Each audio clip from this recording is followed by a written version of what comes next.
नमस्कार दोस्तों, आप सभी का बहुत बहुत स्वागत है सक्सेस एजुकेटर के यूट्यूब चैनल पे। तो आज की इस वीडियो में हम डिस्कस करने वाले हैं हिमाचल प्रदेश पुलिस कांस्टेबल, जो कि आपका एग्जामिनेशन कभी भी जो है इसकी नोटिफिकेशन आ सकती है। तो इससे रिलेटेड जो है हम सिलेबस कवर कर रहे हैं। हम ऑलरेडी जो है 3 से 4 वीडियोस अपलोड कर चुके हैं इंग्लिश का, तो वो भी आप देख सकते हैं। और साथ ही साथ जो है जनरल नॉलेज के भी कुछ वीडियोज़ हैं, उन्हें भी आप देख सकते हैं। आज की इस वीडियो में हम देखने वाले हैं इंग्लिश के सिनोनिम्स। ओके, तो सिमिलर वर्ड्स के जो मीनिंग रहते हैं वो आज हम डिस्कस करेंगे। और स्टार्ट करने से पहले वही बात, अगर आप चैनल पे नए हैं तो चैनल को ज़रूर सब्सक्राइब करिए और साइड में आपको बेल आइकन देखने को मिल जाता है, उसे ज़रूर दबाइएगा ताकि इन्फॉर्मेशन आपको मिलती रहे। तो चलिए बिना किसी देरी के आगे बढ़ते हैं। पहला जो है आज हमारे पास जो वर्ड है वो है आउटब्रेक। तो आउटब्रेक क्या होता है? इसका हिंदी में इसका मीनिंग होता है प्रकोप। ओके, तो आउटब्रेक अगर हम इंग्लिश में इसकी बात करें तो इसका मतलब होता है इरप्शन और इंसुरेक्शन। ओके, इंसुरेक्शन और इरप्शन इसका इंग्लिश में मीनिंग रहता है और आउटब्रेक का हिंदी में इसका मीनिंग रहता है प्रकोप। अभी आप रिसेंटली देख रहे हैं कोविड-19 को लेकर जो है काफ़ी सारा जो है कोविड आउटब्रेक करके जो है न्यूज़पेपर्स में आ रहा है। अगर आप न्यूज़पेपर पढ़ते हैं या फिर आप टीवी में देखते हैं तो आपको ये वर्ड काफ़ी बार जो है सुनने में आएगा। तो आउटब्रेक जो है वर्ड, ये भी काफ़ी बार एग्जामिनेशन में पूछा जा चुका है। जो भी इस वीडियो में क्वेश्चन है वो ऑलरेडी पूछे जा चुके हैं, तो ये काफ़ी इंपॉर्टेंट वर्ड्स हैं। ओके, चलिए नेक्स्ट देखते हैं ऑफेंसिव। ऑफेंसिव, जब हम हमारे पे कोई अटैक करे यानी कि आक्रमण करे तो हम उसे बोलते हैं ये काफ़ी ऑफेंसिव है। ओके, तो ऑफेंसिव का मतलब एक आक्रमण होता है। और इंग्लिश में अगर इसका सिमिलर मीनिंग देखें हम तो एब्होरेंट और एरोगेंट।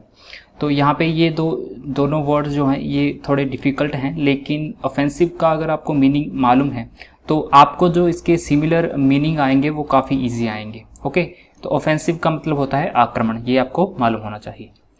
नेक्स्ट हम देखते हैं लैक्स। लैक्स क्या होता है? लैक्स होता है सुस्त। जो बंदा सुस्त होता है उसे हम लैक्स बोलते हैं। ओके, हिंदी में इसका मतलब है ढीला।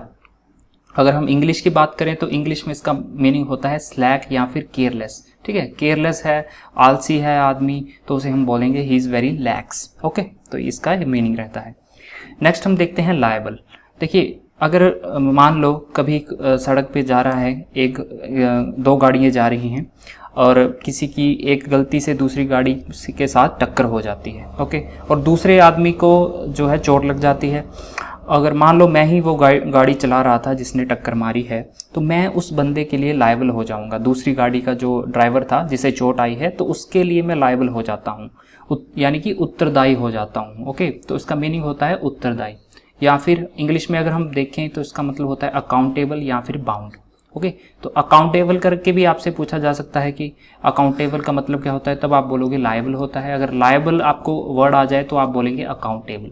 ठीक है, तो इस तरह के जो है आपके सिनोनिम पूछे जाते हैं आपके एग्जामिनेशन में। नेक्स्ट है हमारा इंसॉल्वेंट। ये भी काफ़ी बार रिपीट होता है। ये जो वर्ड है इंसॉल्वेंट, तो इंसॉल्वेंट का मतलब होता है दिवालिया। तो इंसॉल्वेंट जो ये वर्ड है ये हमारा बैंकिंग की टर्म में काफ़ी बार यूज़ होता है। ओके, फाइनेंशियल के तौर पे। जैसे देखते हैं हम कई कंपनियां, आप न्यूज़पेपर में पढ़ते होंगे कि ये कंपनी दिवालिया हो गई, तो उसका मतलब होता है इंसॉल्वेंट हो गई। ठीक है, उसके पास जो है पैसे जो है उसके जो है कम हो गए हैं या ख़त्म हो गए हैं, उसके पास दिवालिया हो गई है वो कंपनी। अब रिसेंटली आपने देखा थॉमस कुक करके एक यूके की जो टूरिज़्म कंपनी थी वो दिवालिया हो गई थी पिछले साल, इंसॉल्वेंट। ठीक है, इसे हम बोलते हैं इंसॉल्वेंट। तो इंसॉल्वेंट का मतलब होता है दिवालिया, या फिर इंग्लिश में हम बात करें तो इंडिजेंट या फिर डेस्टिट्यूट। ओके, तो ये वर्ड आप याद रखेंगे। नेक्स्ट हम देखते हैं इम्पार्शियल। तो इम्पार्शियल मतलब निष्पक्ष। अब रिसेंटली आप देख रहे हैं सीबीआई केस लड़ रही है सुशांत सिंह राजपूत का, राइट। तो वो क्या कर रही है, वो करेगी इम्पार्शियल, जो भी उसका केस है वो इम्पार्शियल, उसको निष्पक्ष रूप से उसका सॉल्व करेगी। ओके, उनके ऊपर कोई प्रेशर नहीं है, वो कोई भी बायस नहीं है, अनबायस्ड है यानी कि। ओके, तो वो पूरे निष्पक्ष रूप से यानी कि इम्पार्शियलिटी से वो है इस केस को सॉल्व करेंगे। तो इसका अदर मीनिंग होता है अनबायस्ड या फिर जस्ट। ओके, इम्पार्शियल का अदर मीनिंग होता है निष्पक्ष। ओके, तो ये आप याद रखेंगे। Next is hamper. तो हैम्पर क्या रहता है, हैम्पर का मतलब होता है बाधा डालना, ओके, बाधा। और इंग्लिश के अदर वर्ड्स हम देखें तो रिटार्ड, रिटार्डेशन, प्रिवेंट, ठीक है। तो वो आप अगर किसी के काम में बाधा डाल रहे हैं तो आप बोलोगे he is hampering my work, okay. तो हैम्पर आपको मीनिंग इसका मालूम होना चाहिए। Next is fluctuate. अब ये वाली टर्म भी काफ़ी बार पूछी जाती है। फ्लक्चुएट वाली टर्म भी आपको देखने को मिलेगी बैंकिंग में, ओके, मैक्सिमम तौर पे जो बैंकिंग में आप देखते हैं शेयर मार्केट में आपको सुनाई देगा, आपको देखने को मिलेगा कि फ्लक्चुएट हो रहा है, यानी कि उतार चढ़ाव हो रहा है सेंसेक्स में, निफ्टी में, ये जो शेयर मार्केट की टर्म्स रहती हैं। तो इसका फ्लक्चुएट का इंग्लिश मतलब होता है डिफ्लेक्ट या फिर विसिलेट, ओके। विसिलेट या फिर डिफ्लेक्ट, इसका फ्लक्चुएट का मीनिंग होता है उतार चढ़ाव, okay. Next is evident, okay. Evident का मतलब होता है स्पष्ट, या फिर हम बोल सकते हैं सेल्फ एविडेंट भी, इसका मतलब ये सेम ही होगा, ओके। तो एविडेंट का मतलब होता है, ये भी प्रश्न जो है काफ़ी बार पूछा जाता है। तो एविडेंट का मतलब होता है स्पष्ट, यानी कि ऑब्वियस, अपेरेंट, ओके। तो इसके मीनिंग आपको याद रखने हैं, एविडेंट का होता है ऑब्वियस या फिर apparent. Next is demolish. Demolish आपने न्यूज़पेपर पढ़ते हैं या फिर आपको न्यूज़ में भी देखने को मिल जाता है कि ये बिल्डिंग जो है डिमोलिश कर दी गई है, यानी कि ध्वस्त कर दी गई है बिल्डिंग, राइट। तो ध्वस्त करने को यानी कि बिल्डिंग को गिराने को बोलते हैं डिमोलिश करना, ओके। अगर आप कहीं पे जा रहे हैं, आपने कई बार देखा भी होगा, ऐसे क्रॉस लगा होता है बिल्डिंग पे, तो वहाँ पे लिखा होता है अंडर डिमोलिशमेंट, राइट, ऐसे करके। तो उसका मतलब होता है ध्वस्त या फिर रुइन करना या डिवास्टेट करना, डिवास्टेट पूरी तरह से न्यस्त व्यस्त करना, ठीक है। तो ये डिमोलिश इसका मीनिंग रहता है। Next is compassion. तो कंपैशन का मतलब होता है दया, ओके। वो काफ़ी दयावान है, कंपैशनेट है। कंपैशन का अदर मीनिंग भी रहता है, हम काइंडनेस भी बोलते हैं कई बार। तो सिंपैथी और काइंडनेस इसके अलग मीनिंग रहते हैं, ओके। ये दोनों के दोनों सिमिलर वर्ड्स हैं। या फिर आपको कंपैशन भी पूछा जा सकता है, या फिर आपको काइंडनेस भी पूछा जा सकता है, या फिर आपको सिंपैथी भी पूछा जा सकता है। तो आपको 2 से 3 मीनिंग जो है एक वर्ड के याद रखने हैं, ओके। डेली अगर आप 5 वर्ड नए लर्न करें अपनी वोकैबुलरी में तो आपकी वोकैबुलरी भी काफ़ी अच्छी हो जाएगी। इसलिए जो है इस वीडियो में मैंने 15 आपके जो है वन वर्ड सब्स्टिट्यूशन सिनोनिम्स मैंने डाले हैं, तो जो है ताकि आपको याद रख सकें, ओके। वीडियो को 1-2 बार देखिए, आपको ये सारे के सारे जो है वर्ड याद हो जाएंगे। अब हम बात करते हैं कैलेमिटी की। कैलेमिटी भी एक तरह की आपदा रहती है, जैसे डिज़ास्टर हम बोल सकते हैं। कैलेमिटी जैसे कि ड्रॉट हो जाता है कई बार महाराष्ट्र के एरिया में, फ्लड्स आ जाते हैं केरला में, ठीक है। तो एक तरह की ये कैलेमिटी है, ओके, आपदा है, ये प्राकृतिक आपदा। तो अदर मीनिंग इसके हम देखते हैं एडवर्सिटी और मिसफॉर्च्यून।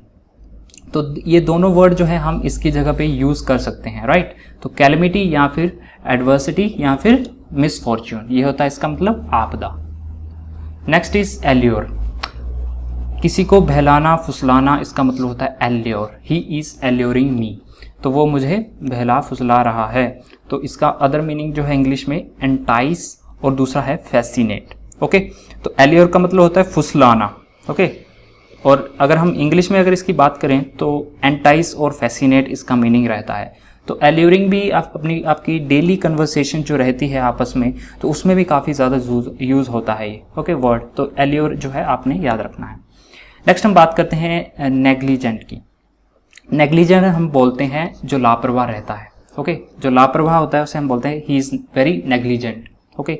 वो जो है अपने पेपर्स की तैयारी नहीं कर रहा, जैसे पेरेंट्स बोलते हैं ही इज़ वेरी नेग्लिजेंट, ठीक है, लापरवाह है। या फिर दूसरा वर्ड हम बात करें केयरलेस है, इनअटेंटिव है क्लास में। तो ये देखिए, ये जो वर्ड हैं ये काफ़ी मिलते जुलते हैं, तो आप याद रख सकते हैं। ये काफ़ी बार रिपीट होता है नेग्लिजेंट वर्ड, काफ़ी इजी वर्ड है, और इस तरह के जो है सिनोनिम्स ही आपको पूछे जाएंगे। नेक्स्ट हम बात करते हैं, लास्ट हमारा है टैबू, ओके। टैबू का मतलब होता है निषेध, ओके। या फिर आप बोलें प्रोहिबिट, ये भी वर्ड आपको आ सकता है। प्रोहिबिट भी काफ़ी बार पूछा जाता है। या फिर आप बोल सकते हैं बैन, ओके।